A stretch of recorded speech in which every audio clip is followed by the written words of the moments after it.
Hey folks, Dave here, and I like giving knives to my significant other. And today we are going to prepare this knife for that journey. First, there are a couple issues that we got to figure out with it. Well, today we're going to learn how to do an access lock. I've done one before, and I'm excited to see if I remember how to do it, because it's a bit of a hassle. But also,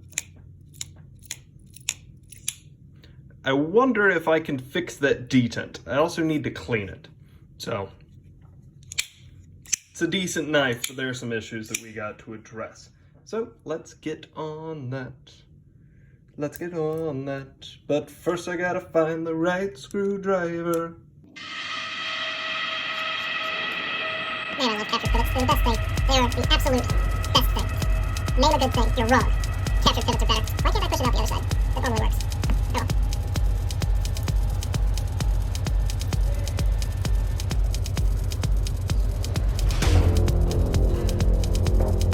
Man, after the fraction and the, what else was it? The Kershaw amplitude, it is so refreshing to experience a knife that does not have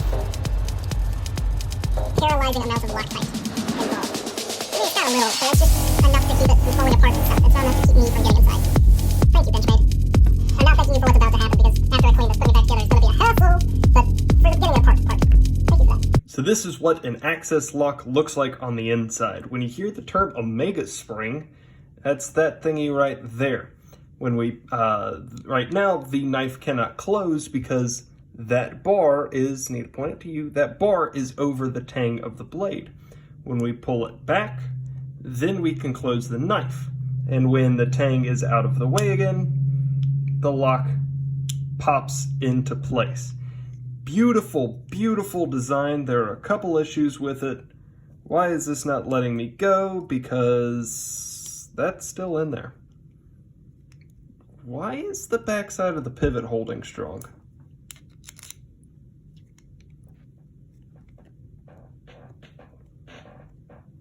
I do not know why that is happening. I genuinely do not know why the other side of the pivot does not want to let go. It's curious. Curious here and curious here. Alright, dude, real talk though. Go away. I want to take you fully apart. Alright, can you let go now? Aha! There we go. Okay. Sweet. And it's captured. Benchmade.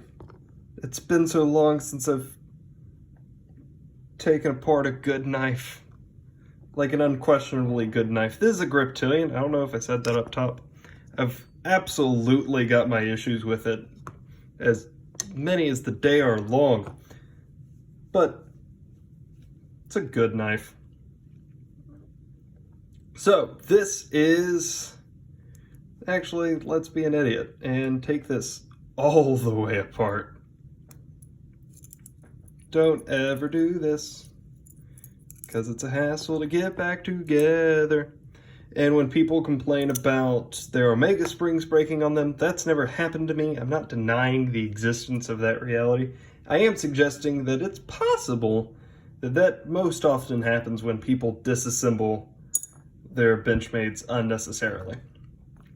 Like I said, this is specifically for this video, and also to clean it before I give it to my significant other.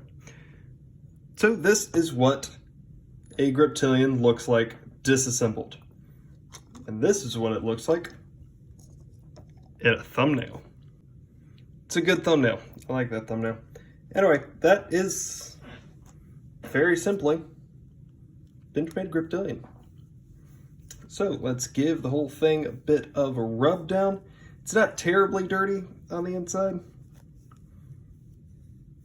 Just always worth getting in here and just making sure that everything is both this big and the span.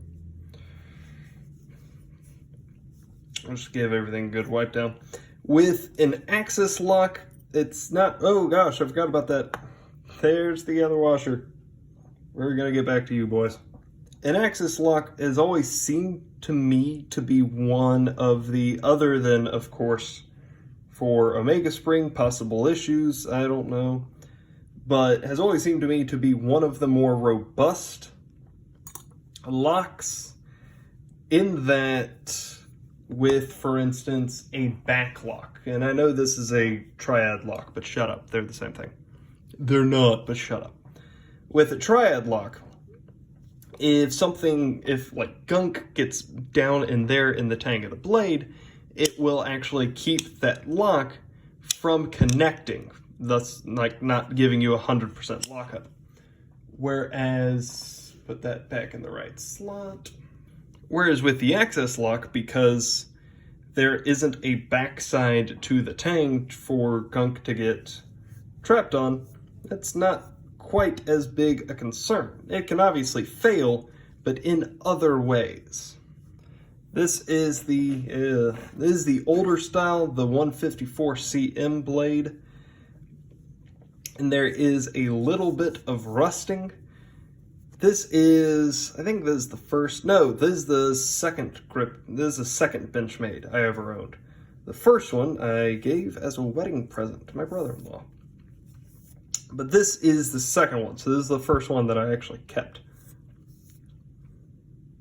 And it served me well. And then I found another Griptilian that I liked better. It's the detent for this one. It's the detent that always, it's so mushy, like just flicking it will sometimes release it. And unfortunately, I'm not seeing a place, I've been inside an axis lock before, but never for the purpose of like adjusting things. Why was I inside an axis lock? It was my Ritter Hogue. That's how I was inside this before. As I had to take that, I was having issues with that one as well. So I had to fully disassemble that. So that is our knife. It is now clean. So let's start putting stuff back. Where do you go? You're this side. You're this side. So we are going to angle you appropriately. Go on the D shape. There we go. And I'm going to, nope. I'm not going to go ahead and screw that in because I missed a final step. And that is... The whole reason that this is a bit of a hassle is that you have to build the center cage before you do anything else. And make sure that this goes in properly. Okay, that's the right side.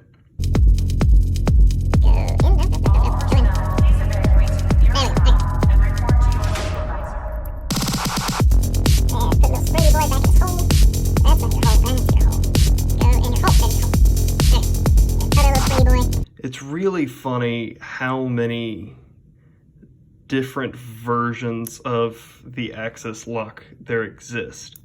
There's the Able lock, the XR lock, etc. And all of them are more or less built on the same thing. I've never taken apart the Spyderco ball bearing lock. I'm sure that'll be coming up at some point. But it's similar in function. So I don't know if it's similar in form. And... I don't know why you're being gritty with me, but I'm going to point out the fact that now we can because we don't have to do light things. So what I want to do is I'm going to put this in first. After I clean the washers. And then remove them.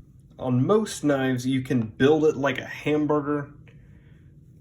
You set the pivot, pivot screw, then you put one washer on it, then the blade, then the other washer, and then the other slab. These are thick washers. I love that. Robust. But with an axis lock, unfortunately, you cannot do that. Alright, what your end goal is to come into here, but you have to pull back the lock for it to properly line up. Except that because you have small moving pieces also in here that fit just so. That's part of what makes this add. There we go. Did I just land the first shot? I'm just going to go ahead and screw this in. I'm actually going to go ahead and screw this in. Just so that this is set at one less moving piece that I later have to attach. My finger really hurts. Don't touch open blades. Don't touch open blades. Especially not when they're stupid sharp. Especially not after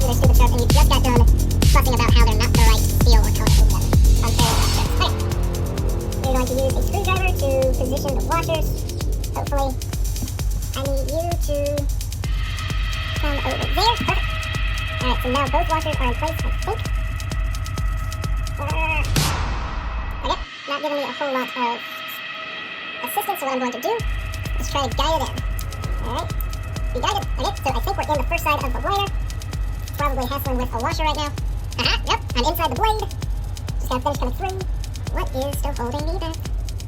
I don't know that I want it to move. Alright, the blade is definitely captured by the pivot.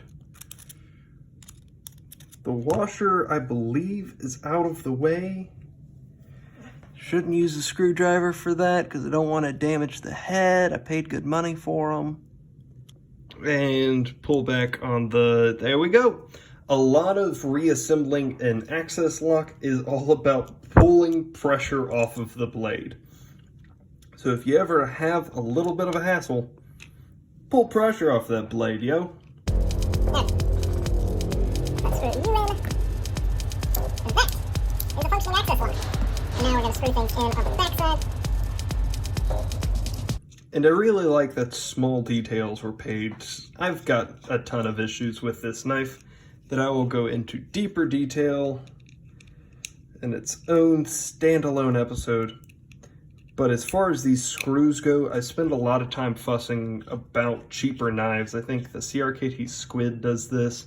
I know the Blur does, where you screw straight into the aluminum. But as you saw on the inside, and I forgot to point out, but I think you saw, you seem like an observant bunch, these don't screw into plastic, they screw into steel casings embedded in the plastic, which I'm sure makes it easier to fix or something.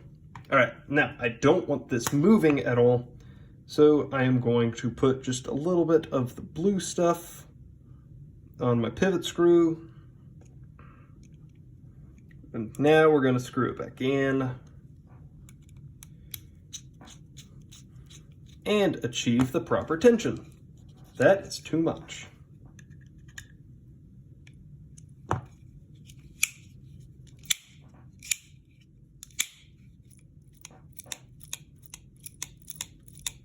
Well, it's not nearly as bad as it was before. I think I'm going to count this a win.